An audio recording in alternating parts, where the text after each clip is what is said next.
이제 요한계시록 12장으로 들어왔습니다. 요한계시록 12장은 요한계시록 13장부터 시작되는 환란을 위한 준비로서 하늘의 환상을 보여줍니다. 그 비전만 보면, 천국에 대한 확신만 있으면 어떤 환란도 넉넉히 이길 수 있음을 말해주는 것. 요한계시록 12장은 7번째 천사가 나팔을 불 때 보인 하늘의 큰 이적에 대한 환상입니다. 1절에 하늘의 큰 이적이 보이니 해를 옷 입은 한 여자가 있는데 그 발 아래에는 달이 있고 그 머리에는 12별의 관을 썼더라. 그러니까 첫 번째 보이는 게 뭐였냐면 해를 옷 입은 여자입니다. 1절에 해를 옷 입은 한 여자가 있는데, 이 해라는 것은 sun, 하늘에 떠 있는 태양, sun.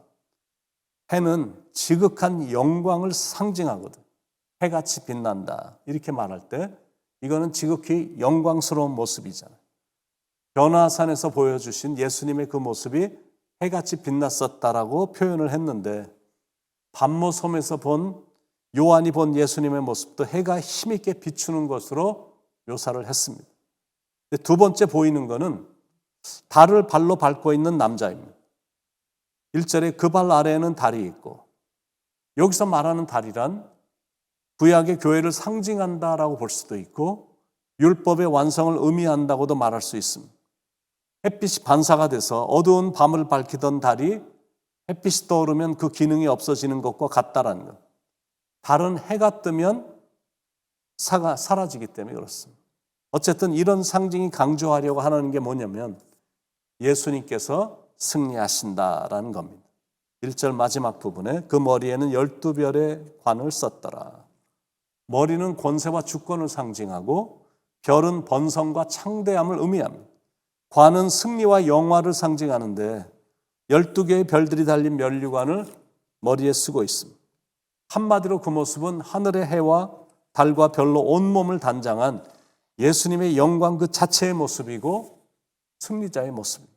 2절에 이 여자가 아이를 베어 해산하게 되며 아파서 애를 쓰며 부르짖더라. 해산하는 고통을 겪는 여자. 진통이 너무 심해서 사경을 헤매며 고통을 호소할 정도였습니다. 그런데 이 아이가 누구냐면 예수 그리스도이십니다. 앞으로 장차 철장으로 만국을 다스리시고 심판하실 남자입니다. 5절에 여자가 아들을 낳으니 이는 장차 철장으로 만국을 다스릴 남자라. 그 아이를 하나님 앞과 그 보좌 앞으로 올려가더라. 그런데 또 세 번째 보이는 것이 있는데, 아이의 해산, 즉 그리스도의 재림과 심판을 방해하는 존재가 보이는 것. 3절 4절에 하늘에 또 다른 이적이 보이니 보라 한 큰 붉은 용이 있어 머리가 7이여 뿔이 10이라. 그 여러 머리에 7 왕관이 있는데 그 꼬리가 하늘의 별 3분의 1을 끌어다가 땅에 던지더라. 용이 해산하려는 여자 앞에서 그가 해산하면 그 아이를 삼키고자 하더니 하늘에 또 다른 이적이 보이니, 이 이적의 출처도 하늘인 것. 그런데 이 이적의 정체는 한 큰 붉은 용이다. 사탄을 말하는 것. 왜 붉으냐면 불같은 속성 때문입니다. 태우고 사르고 파괴하고 죽이는 잔인하고 사악하고 살인성을 가진 속성 때문입니다. 붉은색은 이 죽음의 피의 색깔입니다. 사탄의 최종 목적은 사람의 생명을 파멸시키고 끊어버리는 데 있습니다.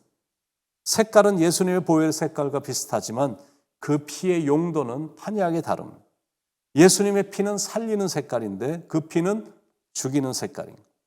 그리고 그 용은 작은 용이 아니라 큰 용입니다. 보라 한 큰 붉은 용이 있어 공중의 권세 잡은 막강한 힘을 소유한 존재임을 말하는 것. 머리가 7이여 뿔이 10이라. 그 여러 머리에 7 왕관이 있는데 그 꼬리가 하늘의 별 3분의 1을 끌어다가 땅에 던지더라. 머리가 7이요. 짝퉁의 괴수인 사탄은 모든 것에 있어서 예수님을 다 모방하고 있습니다. 예수님처럼 되는 것이 그의 평생 소원이기 때문에 그렇습니다. 어린 양이신 예수님은 7 눈과 7 뿔이 있다고 요한계시록 5장 6절에서 말씀하고 있는데, 그런데 이 용은 7 머리를 갖고 있습니다. 뿔이 10이라. 7 머리에 뿔이 10개입니다. 막강한 사탄의 파워를 나타내는 거예요. 그 여러 머리에 7 왕관이 있는데 이 면류관이나 왕관은 정정당당하게 싸워서 취한 면류관이 되어야 되는데 이 면류관은 조작해서 만든 완전 모조품, 거짓으로 조작된 이게 왕관인 겁니다. 한마디로 썩을 면류관인 겁니다.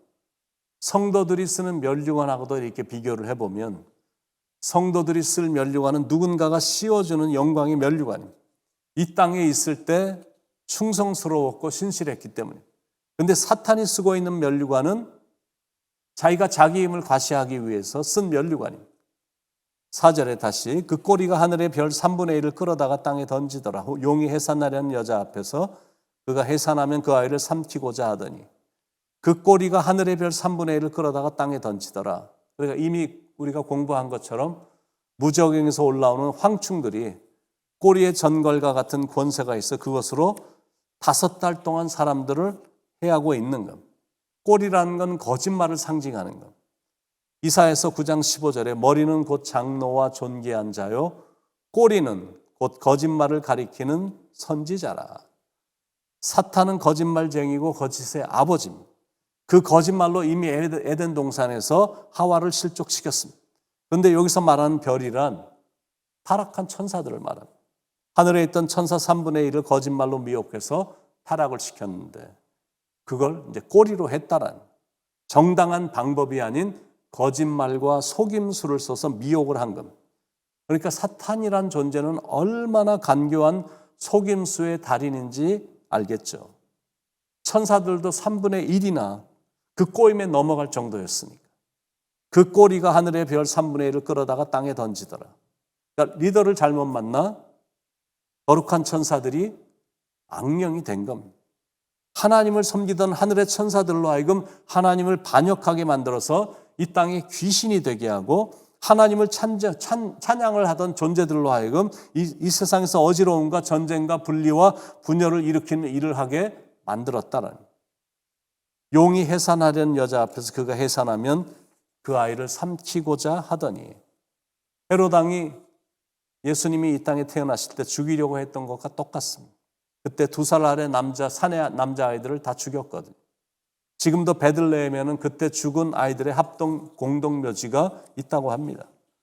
그 외에도 사탄 마귀는 예수를 따라다니며 죽이려고 기회를 받죠. 그러다가 결국 십자가에서 죽였습니다.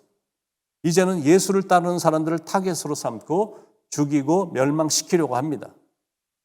그러나 이런 고난은 있어도 결국 예수님을 따르는 자들이 승리한다라는 거예요. 6절에 그 여자가 광야로 도망하며 거기서 1260일 동안 그를 양육하기 위해 하나님께서 예비하신 곳이 있더라. 그 여자가 광야로 도망하며 하나님의 백성들이 사탄의 공격이 거세서 광야로 도망하며 고난과 비바람과 폭풍우가 몰아치는 광야에서 1260일 동안 보내는 것. 그런데 실은 거기서 인내를 배우고 연단의 과정을 지나면서 하나님의 사람으로 이제 양육이 되어지는 것. 그를 양육하기 위하여 하나님께서 예비하신 곳이 있더라. 그러니까 주님을 제대로 믿는 신앙생활은 이렇게 가는 과정이 어렵습니다. 그럼에도 불구하고 흔들림 없이 나가면 반드시 행복과 축복으로 끝이 난다라는 거죠. 그게 하나님의 각본이십니다. 새하늘과 새 땅에서 영원히 주님과 행복하게 사는 것. 그러나 거기에 들어가기까지는 반드시 이 과정을 지나야 된다는. 그래서 우리가 취해야 될 태도가 있습니다. 우리를 향하신 하나님의 선하신 각본을 우리가 신뢰하고 인생의 어려움과 고난이 있지만 불평하지 말고 더욱더 하나님을 붙잡고 감사하면서 지나가는 것. 지금은 어두움이 있을 수 있지만 그날에는 어두움이 없을 것이고 상상을 초월한 아름다운 천국에서 찬양하며 살 것이고 나 같은 사람이 용서함 받아서 주 앞에 옳다함 얻어 이런 영광스러운 것에 와 있다는 경이로운 사실 앞에 늘 감격이 넘칠 것이니 그날을 소망하며 그날을 꼭 허락하실 하나님을 의지하며 오늘 이 하루라는 시간은 전 일생의 지극히 작은 순간에 불과하겠지만 그러나 의미 있게 그리고 묵묵히 믿음의 여정을 잘 걸어가시길 예수님의 이름으로 간절히 축원을 드립니다. 기도하시겠습니다.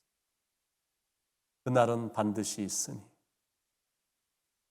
천국에 우리가 분명히 들어갈 것이니 어두움이 없고 고난과 고통이 없고 거짓과 미혹이 없는 영원한 기쁨의 장소 천국에서 영원히 지낼 것이니 그때까지 묵묵히 인내하며 세상과 짝하지 않고 주님의 손을 붙잡고 이 길을 힘차게 걸어가는 우리가 될 수 있도록 성령님이여 인도해 주시옵소서. 그날을 소망하며 주님 만날 그날을 소망하며 주님을 섬기고 주님을 예배할 그날을 가슴 벅찬 심정으로 소망하며 현재 우리에게 닥치는 어려움과 힘듦은 있어도 그날을 소망하면 충분히 이길 수 있을 것이니 그런 믿음으로 꼭 이길 수 있도록 주님이 인도해 주시옵소서. 오늘도 말씀해 주심에 감사드립니다. 사랑합니다, 주님. 예수님의 이름으로 간절히 기도드립니다. 아멘.